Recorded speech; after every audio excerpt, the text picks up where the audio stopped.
coming at ya, at ya. Tell you what's master, coming at ya, at ya. Rhyme style disaster, coming at ya, at ya.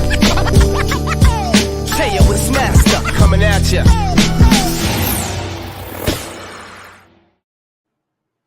Hello and welcome to In Focus. I'm Rom Gayoso, your host. War in Continental Europe, just 9 hours drive south of Berlin. Millions of people displaced, a continent and the world in crisis. Disturbing, isn't it? Germany, the largest economy in Europe, opens its borders to war refugees, is a leader in sanctions, and is a contributor to the war effort. In today's show, we are welcoming a distinguished member of the World Future Studies Federation, WFSF, to discuss what is the impact of the war in Ukraine on Germany. So let's get going. Well, before I get started, let me say a few words about our show, In Focus. So the show is a result of a partnership between WFSF and yours truly, Futures Television. We're joining forces to advance sharing of information and knowledge on futures topics. Our focus is on future studies, foresight, and futures literacy. What should you expect? You will gain direct access to knowledge and information produced by top minds in this field. WFSF is a UNESCO and UN consultative partner and a truly global NGO with members in over 60 countries. Today, we have a top researcher who will be discussing a very current topic. What should you expect to gain from this show? Today, we discuss some German policies and how Germany is dealing with this human crisis in more detail. The expert will discuss some potential outcomes of the conflict. And you will know firsthand what is it that he expects will happen in the near future. But before I welcome the guests, please don't be shy. The chat windows are indeed open, so feel free to say hi. I just wanted to mention to you that this interview was supposed to have taken, or was scheduled, a long time ago. But sadly, a rogue tornado hit Paderborn. And yes, there are tornadoes in Germany, and destroyed the SCMI office. Luckily, it was overnight, so thankfully, no one was hurt in the accident. As you can see, my guest is really a hands-on type of person. Okay, so let me say a few words about Dr. Alexander Fink. He's a founder and CEO of SCMI Scenario Management International in Paderborn, Germany. SCMI supports private companies and public organizations in the development and use of future scenarios and robust strategies, as well as the implementation of scenarios and strategies into planning, innovation, and early warning processes. SCMI has been cooperating with the majority of German top 50 companies, and together with its clients, SCMI accomplished more than 500 scenario projects in 20 different countries. So without further ado, let's welcome Dr. Alexander Fink to the show. Hi there, how are you doing today? Yeah, hi Rob. It's fine. So wonderful to see you. And you know what? I hope I did not do too bad of a job at the introduction, but please, if I missed anything important, could you please say a few words about yourself? Yeah. I grew up in northwestern Germany. Studied business engineering, which is a combination of business administration and mechanical engineering. So dangerous part-time knowledge, as we always say. And I did it in Paderborn, where I also wrote my diploma thesis about scenario planning. And then I got the possibility to do my PhD there at the Heinz Nixdorf Institute. And in 1998, together with some colleagues, I founded SCMI, Scenario Management International, as you have mentioned, and it is still great fun to think through different futures together with very different people. Oh, wonderful. Well, let's first talk about the SCMI scenarios. Could you please explain the SCMI method for scenario planning? Yeah, let us start with a short view on the term scenario planning, because in Germany, scenario planning is called Szenariotechnik, so in English, scenario technique, and that sounds very engineering-like, and we wanted to emphasize that it's not just about developing scenarios. It's above all, it's about using them. And that is why our first book in 1995 was called Scenario Management. Nevertheless, it's necessary to start with explaining how we develop scenarios. And from a methodological point of view, we run through 3 phases. And the first phase is the identification of what we call the key factors, where we start with a picture of the so-called scenario field. We identify a lot of influence factors. We take a look on the interconnections, and at the end, we select the key factors. And if I say we, this is usually not done by us only. It's done together with a group of people. Then we go into the second phase where we develop future projections. So these are alternative ways of how these key factors might develop. And it's very important that it's not only about black and white thinking here. So we usually use the well-known 2x2 matrix to make sure that we overcome one-dimensional thinking here. And the third step is the scenario construction. That is where we combine the projections into plausible scenarios. So it's not so much about probabilities or about preferences. It's just finding suitable and imaginable scenarios. And this is a complex step. So especially this step is supported by our own scenario software. And this scenario development is then followed by the interpretation of the scenarios, which includes 3 elements. And the first element is the communication. So we need to know what is the target group and how should we describe the scenarios in a way that the target group understands the content of the scenarios. And the second element is what we call the scenario assessment. That is maybe also an important area of research from SCMI, because here we ask the question, what do we expect and what do we prefer? And so this is more the process. This is what continues after the scenario development process. And the third element is what we call the consequence analysis. So if up to this point we think about the world outside of the company, outside of the organization, then it's time to ask the question, what if this happens, what does it mean to us? What are the opportunities and threats? What are the options? And sometimes within this step, we develop a new set of scenarios, which we call strategy scenarios, which describe possible developments of the own organization. And after the development and the interpretation of the scenarios, we are coming to the different application areas, like strategy, like business models, what you described, like innovation or technology management or market research. And in general, I think strategy is still the most important area, even if the term strategy sounds somewhat unfashionable today, but it's still the main question. How could scenarios help to guide us through an uncertain world?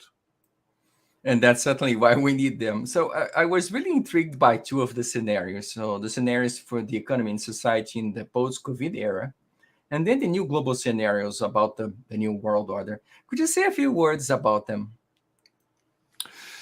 Yeah, let us start with the post-COVID scenarios. So with the first lockdown in early 2020, we within SCMI, we asked ourselves, how could society and how could economy look like after the pandemic? And since many people were sitting in their home offices at that time, we worked with a group of experts to develop these so-called post-COVID scenarios in 4 weeks, which is unusual, but it's manageable. And these scenarios have since been evaluated several times. So we saw right after COVID started that all our 8 scenarios, so we had an outcome of 8 scenarios, all of these 8 scenarios had nearly the same weight, the same level of expectation. So uncertainty was as high as we have never seen it in the 25 years before. And then there was a time a few months later in autumn and winter 2020 when most people expected a very positive transformation caused by COVID in the long term. And that has changed again, so that today more people expect that the old normality is coming back. So here you also see how we work with the development and the assessment of scenarios. And the second set, these are the new global scenarios. And here I should mention that the post-COVID scenarios, they have been developed more with a European or maybe a Central European perspective. I think they could be used in different areas and countries, but that was our perspective in 2020. And in 2021, however, we looked at some growing questions on how globalization will develop, how our world order might change, and that have been questions even before the war in Ukraine. And we therefore developed what we call the new global scenarios. They have been developed in 2021, and there was an intense scenario assessment starting in 2021 and ending mid of February of this year. So right before the war in Ukraine started. And that was a process where we asked more than 200 experts from 65 countries. And we got a lot of interesting outcome by comparing the assessments in the different regions. And one result, maybe one core result, is that the evaluators from the Western areas, from Europe, from the US, from Australia, they are more pessimistic, and they expect more strongly a scenario which describes the system rivalry between the West and the more authoritarian areas. And evaluators from China and from the global South, they are far more optimistic, and they expect, above all, a new multipolarity. We describe that as Olympic rings, this scenario. And that was the outcome before the war in Ukraine started. And it is still interesting to look on these long-term scenarios, how they develop even during this crisis.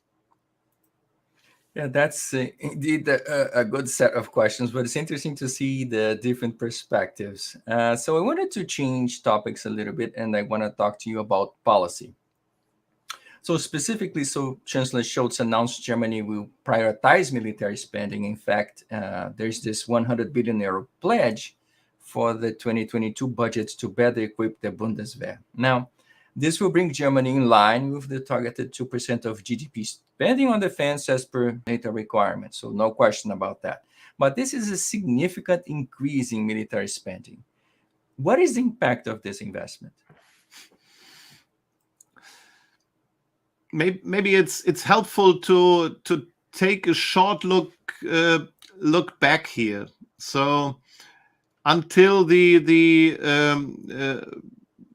German reunification and the 1990s, Germany, or let me do it more precisely, Western Germany developed under the protective umbrella of NATO and the USA.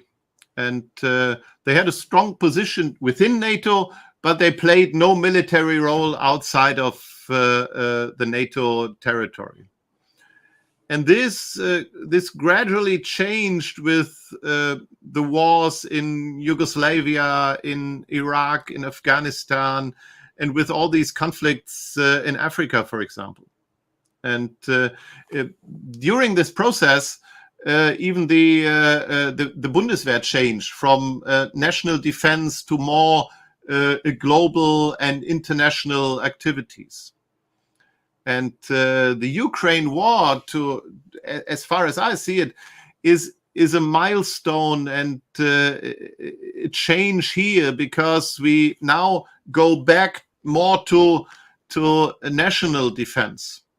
So people in Germany and in Europe, they feel directly threatened by what is happening in Ukraine, and they are clearly more willing to invest in their security.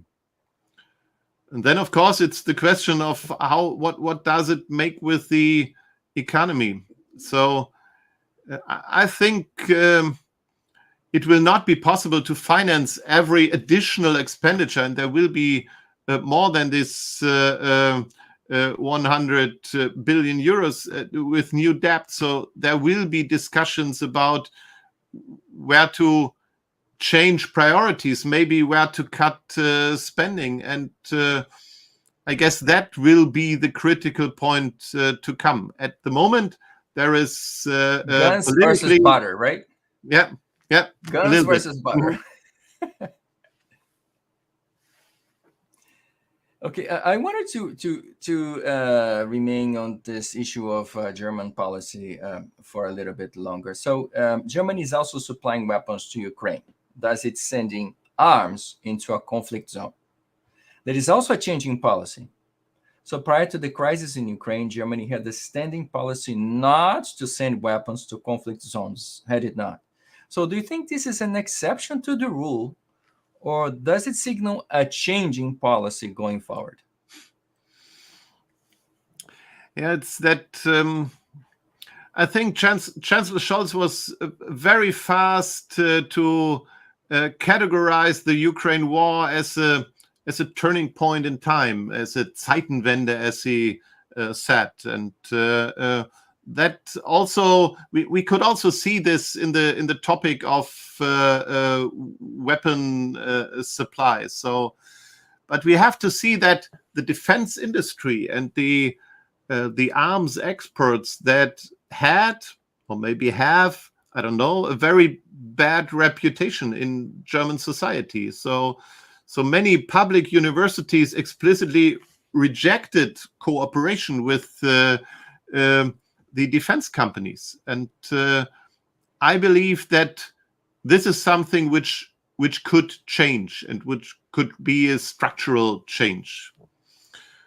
But it's not only about weapons. So in the US, you have an administration for veteran affairs, and you have a minister for that, like in Canada or in UK or in Australia.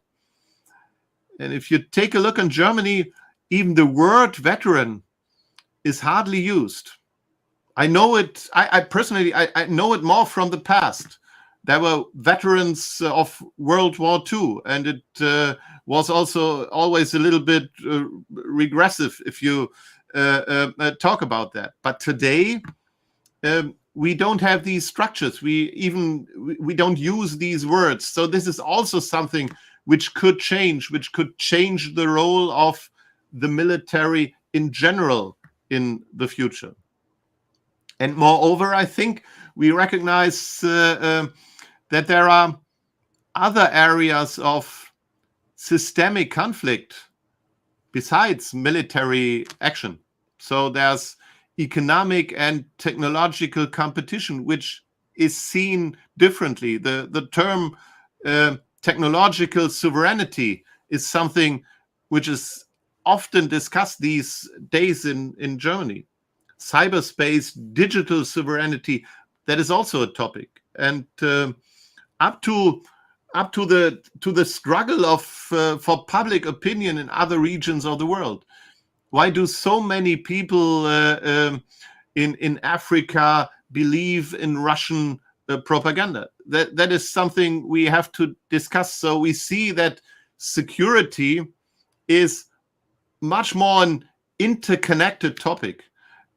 Military is something which is changing, but it's not only military. It's the whole system of security which is in discussion in Germany, but not only in Germany.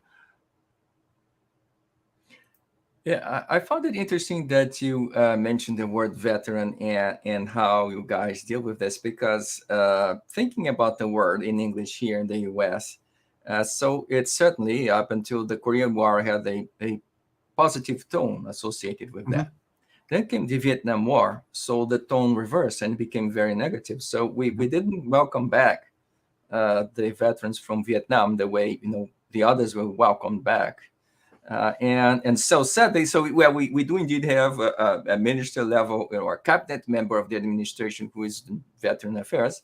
But sadly, a good contingent of our homeless is made of veterans. So we may have the official institution there, but we don't do a very good job at caring for them, or perhaps we should be doing a better job. So perhaps it's something. I remember this movie, The Deer Hunter. So that is, I know that topic, and I've seen that in the US, this veteran administration is the second largest in the country.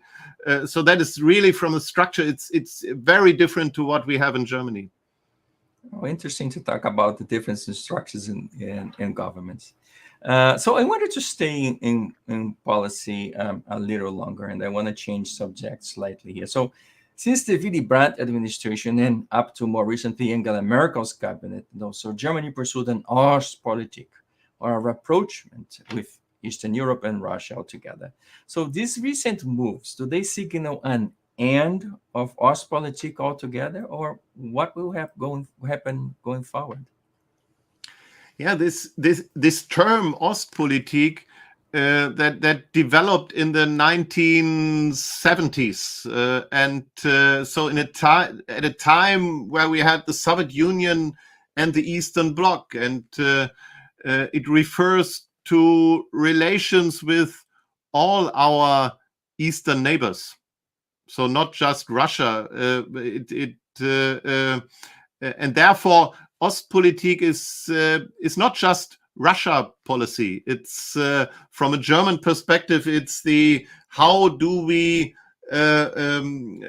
work with all the countries east of Germany. And however, there are changes in all these areas, and I believe the relationship with Russia, that depends, of course, on the progress of the war, and also on how things go on in Russia itself. Today, we see that it's very rigid, but the question is how does that develop? I believe trust in Putin that has been destroyed for good, and economic cooperation is also likely to be very, very critical for years or maybe decades to come. So that seems to me a very structural change that we see here, where many companies which have been in Russia for 50, for 100, for 150 years now have left the country. But we see a general question combined with that, and that is the question: how intense could and should we do business with autocratic countries and systems? This is more general question, and maybe this is something which will come up during the next years. But my second point is... I'm sorry, go ahead. I have a second point, because I just talked about Russia now. And what I believe is important if we talk about Ostpolitik, that even the relationship with Eastern, or better Central Eastern Europe, is likely to change. So Germany will be more active militarily in this area. We see it in Lithuania, for example. And I believe Germany will listen more closely to its Eastern and Central Eastern neighbors. So it has become clear that many warnings from Ukraine and from Poland were not alarmism. It was reality, and Germany hasn't seen it if we talk about Nord Stream 2, for example. However, cooperation with some countries in this area, like Hungary, is very critical. But for example, the relationship between Germany and Poland could be something which develops more positive within the next years. Yeah, so that's what I was going to follow up with you. So so we're talking about Russia because there's a war going on, but then there's this very autocratic Hungary that butts head with the European Union, and even in Poland there have been questions about rights. So the European Union is sometimes butting heads with both Hungary and Poland. So there's this overall, as you mentioned, maybe need to discuss how will the relationship be with those more autocratic forms of government that sit within the EU, right? Mm-hmm. Yeah, that's so we see this is not just a German topic. This is very much a European topic, and we also see that the relationship between Poland and Hungary had become much worse than it was a few years ago, when these countries rejected the Syrian refugees. They had more or less the same opinion. If they now take a look on what is Russia doing in the Ukraine, they have very, very different interests and ways to cope with that. So we see how complex the European landscape is, and how important it is to find some compromises if we work together within Europe. Yeah, so I don't like making historical comparisons, but certainly there's a large Hungarian minority in Ukraine and a much larger Polish minority in Ukraine. So those countries should at least be worried about the safety and well-being of those people as well, right? Mm-hmm. So I wanted to change topics a little bit because, when historically speaking, Germany has been very sensitive to the issue of inflation. So inflation, as we've seen, not just in Germany, but elsewhere, and here in particular, is reaching record highs. So an energy crisis looms for the winter. As you've seen, Gazprom just cut the gas to Latvia, I believe. So how do people in Germany view the sanctions policy towards Russia? It seems to me as we are at a critical point right now. And so generally there was and still is a very broad support for tough sanctions against Russia. So that is the overall meaning of the majority in Germany. But we notice today that the more extreme groups from the left and from the right, they are discovering the topic for themselves.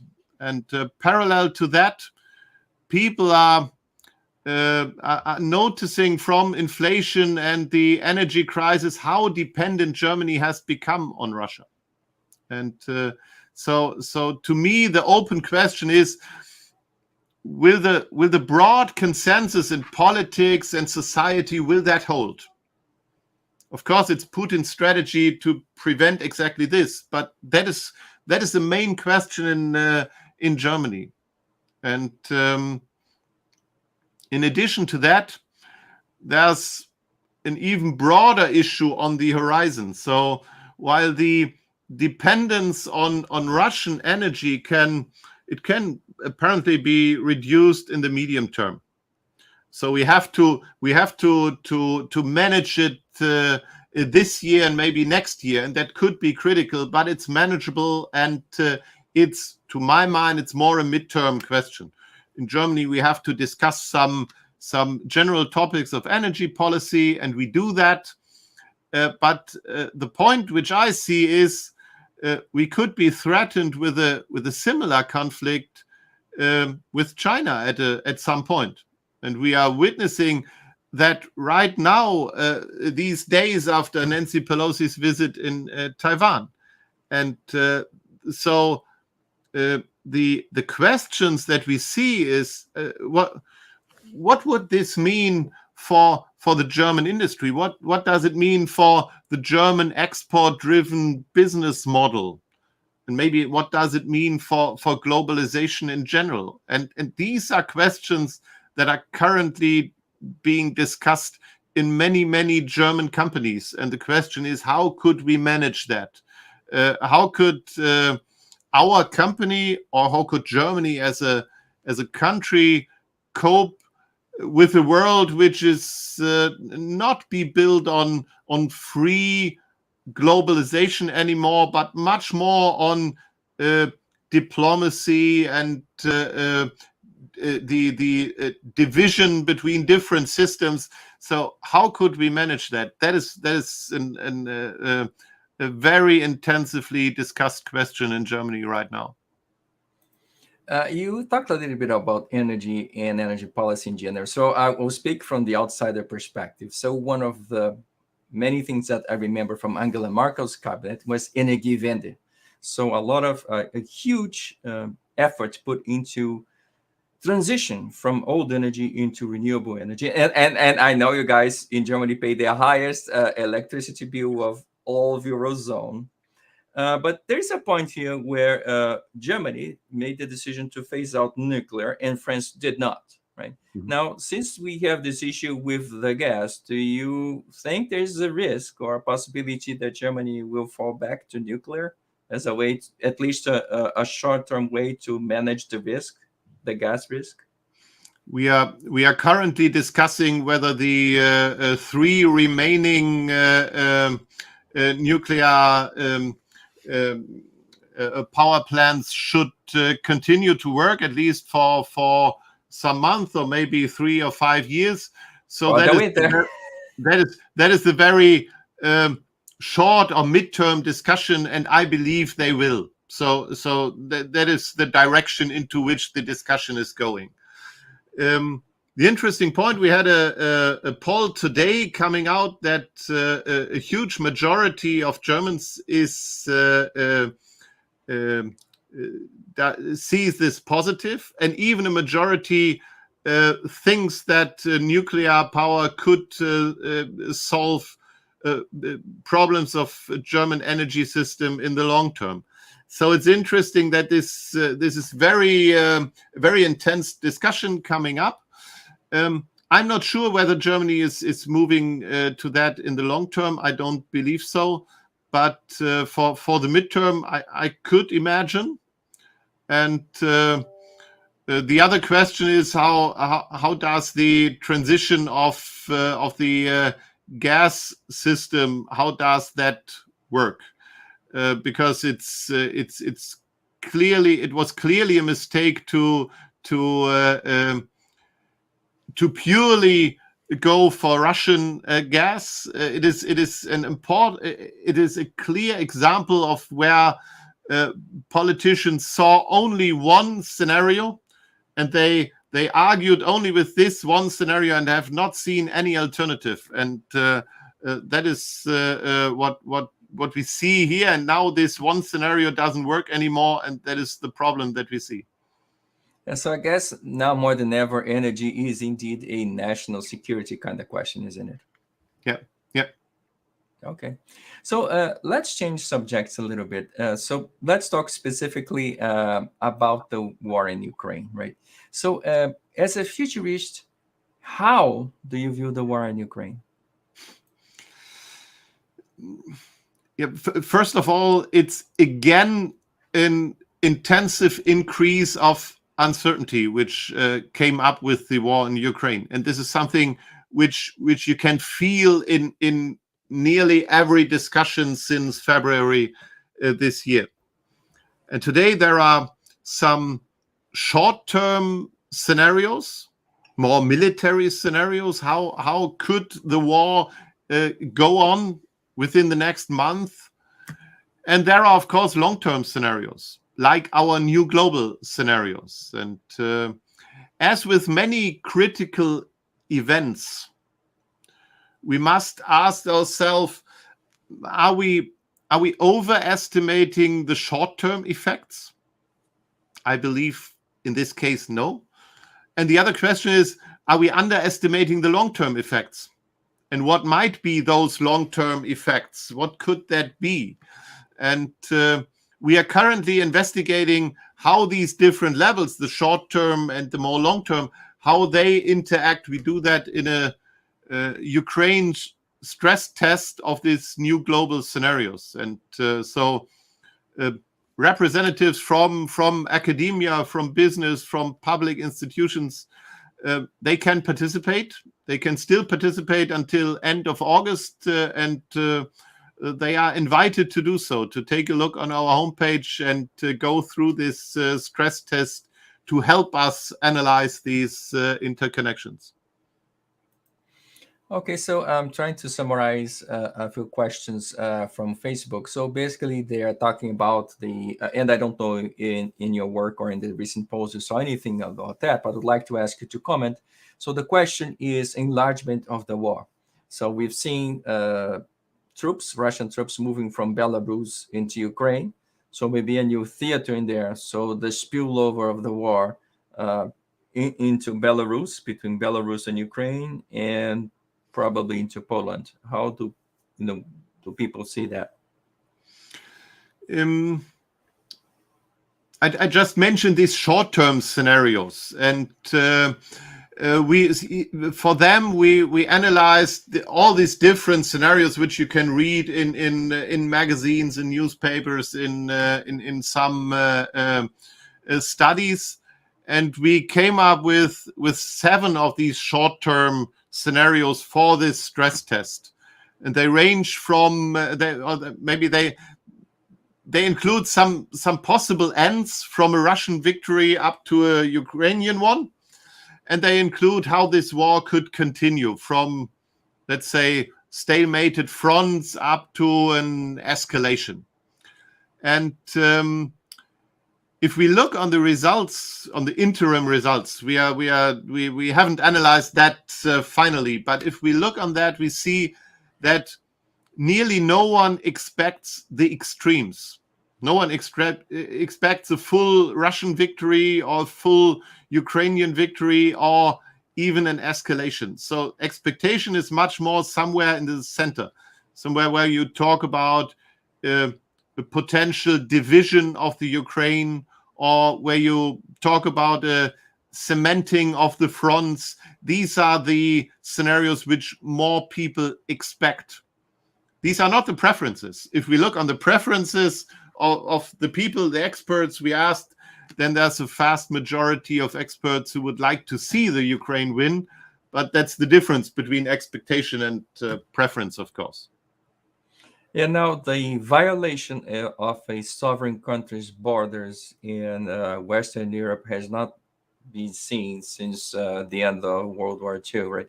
So I think that's perhaps a very serious threat, not just to Europe, but to the entire world order, where we say we now think someone can get away with pushing through somebody else's border. So people do see it as a potential reality, a West Ukraine and a Eastern Ukraine, something like that. Yeah, it's. I just mentioned this term Zeitenwende, which the Chancellor used 3 days after the beginning of the war, and I think it goes into this direction. I remember that something like that has been discussed after many events. We discussed that after September 11th or after the Lehman crash or the start of COVID, where people said we will have a new normality. The old one is out of range. And in many of these situations, we moved back to something which has a lot of the previous time. And so this is something we should keep in mind if we talk about the Zeitenwende. But nevertheless, we also see that this Russian invasion stimulates others to go one step further. We have maybe a conflict in the Pacific. We have other conflicts coming up in countries in Europe. So it will be interesting to see whether the world moves back into more dialogue, or whether it will be a very conflictuous way. And the interesting point is, but this is also an interim result. If we look on the evaluation of our long-term new global scenarios in the Ukraine stress test, the scenario which has gained the most ground compared to the evaluation in 2021, that is the scenario US rules. So it is possible that at the end, superpower. Yeah, that at the end, even there is more attractiveness of Western values after such a discussion. I'm not. We have to evaluate that more in detail. But that is one thing which we saw when we looked on this interim results, and we said, "Hey, this is something we have not expected, and this could be something interesting. Let's wait a few more weeks until we have the results." But that was interesting for us to see. Good. Okay, I want to change subjects a little bit. So far I've been talking about policy. Now I want to change the topic of the conversation and talk about the human crisis. So in recent years, Germany saw a huge influx of immigrants fleeing conflict from Syria and the Middle East. In fact, I think about 1 million people sought asylum in Germany during the 2015-2016 period. So what was Germany's experience integrating those refugees? It's not a small number, about 1 million people. We have to see that even if conservative politicians have long denied it, Germany has always been a country of immigration. So if you look on the last 70 or 80 years, there have been different waves of people coming to Germany, or maybe to Western Germany especially. There have been the displaced persons from from Eastern Germany after the war. There have been refugees from the Soviet zone, from the GDR.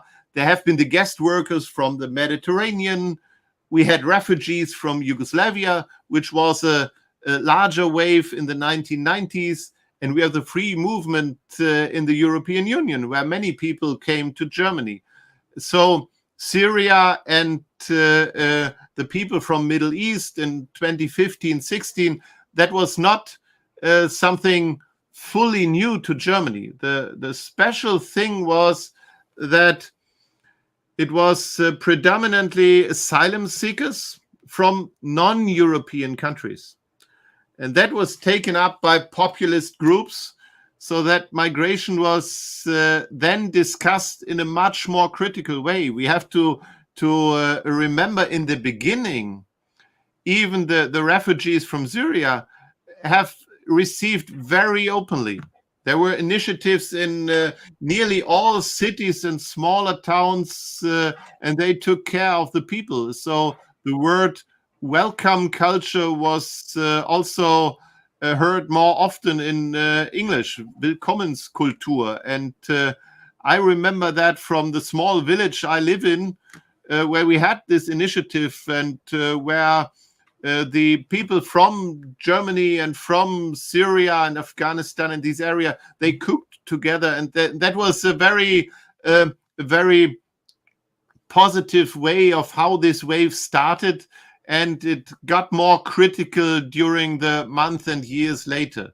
And of course, there's a difference between Western Germany and, roughly spoken, between Western and Eastern Germany, maybe a little bit also between urban and non-urban areas. So at the end, I think economically, yes, that was a hard topic, and it still is, but many of these refugees have now been integrated into the German labor market. So in general, it seems to me as if there are a lot of success stories included. And one of today's discussion is that whether we should allow asylum seekers to work. That is one general topic. I think that is not just a German topic, but we have it intensively here, because some say that this would reduce our shortage in skilled workers, and others fear that this will attract more asylum seekers. So we have this discussion. I personally believe more in the first argument, but this is a kind of discussion that we have here. It's interesting. So here we also have this debate about immigration, and some politicians say, well, immigration is terrible, but others see immigration, so the Malthusian concept, right? Immigration bad. But a lot of people think people are a resource. So, a country with low birth rates, such as Western Europe, the US, and most developed world, getting 1 million people or more, that's not so bad for the economy. So as an economist, I think, well, those people will buy things, they will pay taxes. So in the end, I think it's a net positive for the receiving country. Now, so we have a wave of, so far, 2 to 3 million people leaving Ukraine, and it's probably safe to assume that a large contingent will find itself on the way to Germany. How is this new wave of immigration be different or be similar to that of the Syrians and the Middle Easterns? Can you compare and contrast the two waves of immigration? So generally, I think that Kiev and Lviv, it's much closer than Aleppo or Mosul or Kabul. So moreover, the Ukraine war poses a much more direct threat to Germany, and that makes people emphasize more, I think. So I remember my first trip to Berlin after the outbreak of the war, and I usually go to Berlin by train here from Paderborn, so I could immediately see the people, the women with their children arriving at the main station in Berlin, and I immediately thought, hey, they look like us. They wear the same clothes, they have the same brands. And I remember a boy was playing soccer at the lawn across the station, and I immediately thought of my boys at home. So you see, the interconnection is much closer. And if you go on a German interstate, we have this interstate which goes from the west to the east, so from the Düsseldorf area to Berlin, and then further on to Poland. Sometimes in Germany we call it the Warsaw alley, because you have a lot of traffic moving to Poland or to Western Europe.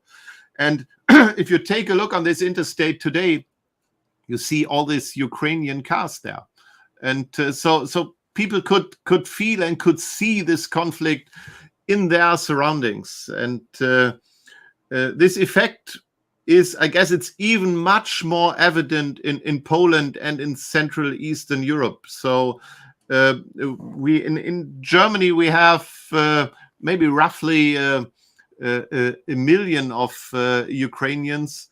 In Poland we have 3, 4, 5 millions. I don't know the exact numbers, but so a country like Poland is coping with a much stronger effect of this immigration compared to Germany. And moreover, there's another difference, that Ukrainians can move freely in Germany. So there's no there are no rules of that people have to go there and stay there, as it has been with the people from Syria or from the Middle East. And maybe that is also a reason why we currently see no significant resistance to this migration wave. So there's overall still a situation where people welcome the Ukrainians, and where we have at some schools we have specific classes for Ukrainian pupils, and sometimes we have teachers who have been able to, who are able to talk Russian, and they they organize the schools and the classes for the Ukrainian kids there. Okay, so let's go back to a kind of a mix between the human crisis and the policy. So, in order to properly integrate so many people, there is certainly a need to invest in schools, hospitals, social services, etc. Right? So I saw that 100 billion euro increase in defense spending, but I did not see a match increase in social spending. Is there a plan to pay for those expenses? And if not, then there will be an excessive burden on Germany's social services, is it not? So how do you see this situation? The main question is, does it cost or will we profit? And what is the relation between this? So yes, I think it will cost the state something. No question at all. Even short term, it will. But there are also other effects. So I can tell you the little village I live in with 3,000 people. This village has an elementary school, and that was threatened by closure because there were fewer people year by year. And that has changed since 2015-16. So here this migration, the Syrian migration wave, that has changed demography in Germany. And in the Ukrainian, let me call it Ukrainian wave, we still not know how many people will remain in Germany. That depends on how the war is going on. And on the other hand, and this is also something we have to see, integration naturally works much better if it starts that early in elementary schools or in kindergarten. And I remember one of my sons plays soccer together with a boy who came from Syria to Germany in 2015. And when they sit back in the car, and if they talk, I don't notice that he's only been in Germany for a few years. So integration could be much easier if it's done in a good way. So and as I mentioned, Germany is also suffering from a massive shortage of skilled workers. So I don't want to say that it won't cost something, but I think we should take a look on the opportunities, and maybe we should talk about these opportunities much more. And at the end, we have to see it as a networked system, and we have to see the difficulties and the opportunities. That's the only way how we could cope with that. Well, I wanted to pick up on that point you made. So you got more football players. So, and now we have a new contingent of new players. So do you forecast a new win for the World Cup for Germany?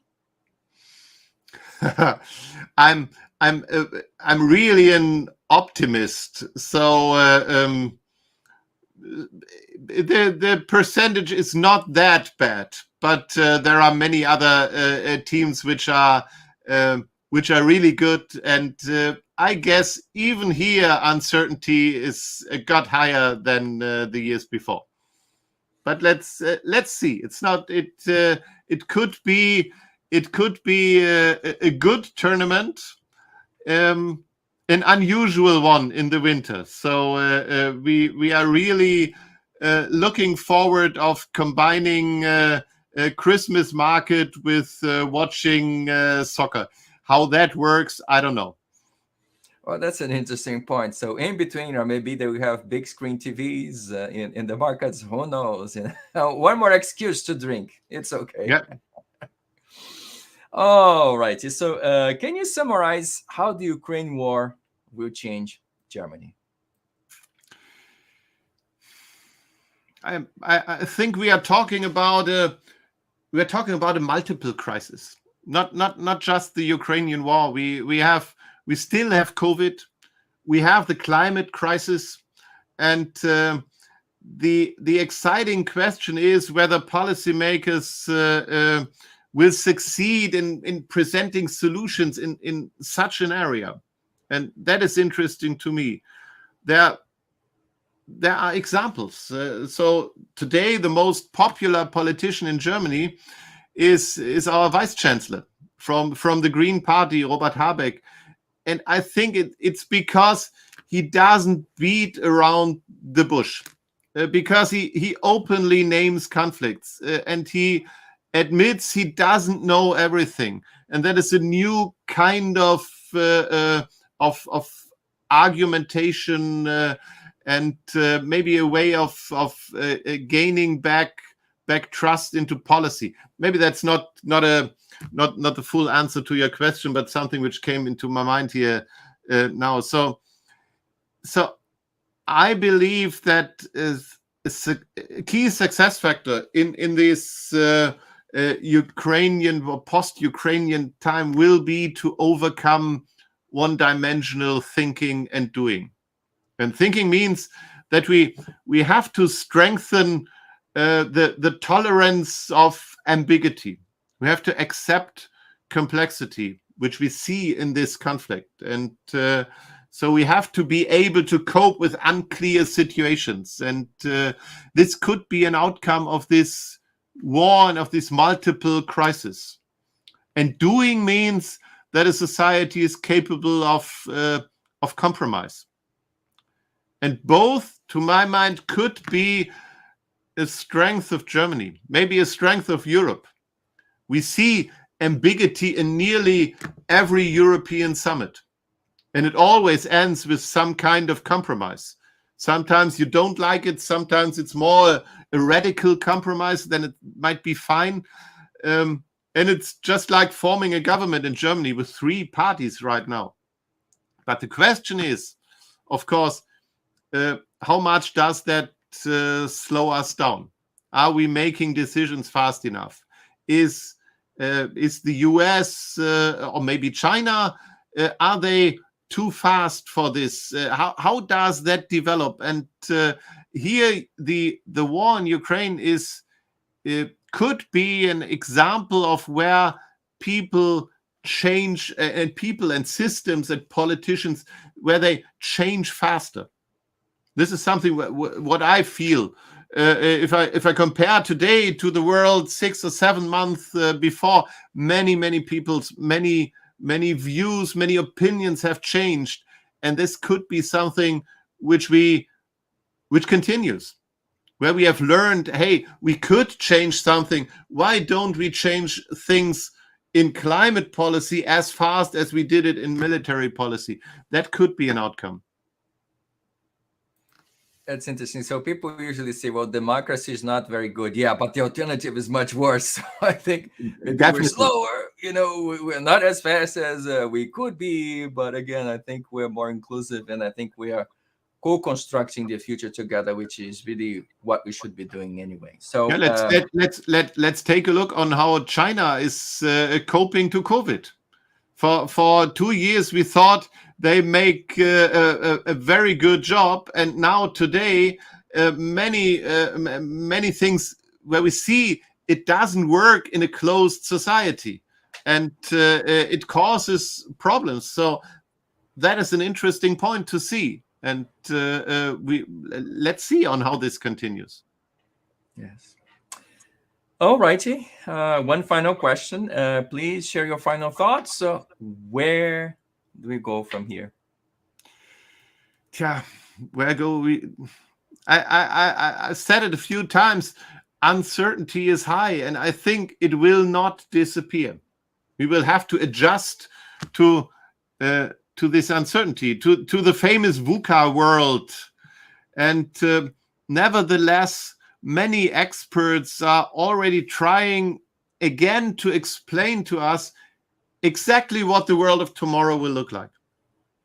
And this is the same mistake we have made several times now, saying, oh, climate change, that's not so bad, or saying a pandemic is not coming anyway, or saying Putin is basically harmless and our energy supply in Germany is secure.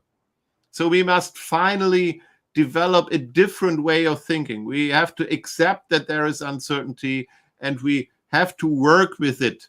And that is, to my mind, that is a highly important point. Not to go back and to say, hey, there's the one and only guy who explains us how we do it. We have to change the way of thinking, and we have to work with scenarios and we have to discuss that in companies, in organizations, in policy. I think that is really an outcome out of this set of crises that we see. Wonderful. Well, it seems we have a lot more to talk about, so we'll have to save some more discussion for another day. Dr. Alexander Fink, thank you so much for being here with me and the audience today. It is a great opportunity to highlight the work of WFSF members do and how we can all benefit from this knowledge sharing. So again, thank you so much for being here with me today. It was a pleasure, Rom. Thanks a lot. Thank you. Okay, folks, so it's time for us to say our thank yous. So, folks, stay tuned. This show, In Focus, will be broadcasted via Futures Television, our home of the future on television. You can watch it freely on Roku TV, so that's via the Roku stick, the Roku app, or the Roku TV set. You can watch it on Apple TV. So please add Futures Television to your list of channels using your Apple TV device. This and other In Focus shows are also available on WFSF's site, and that is wfsf.org.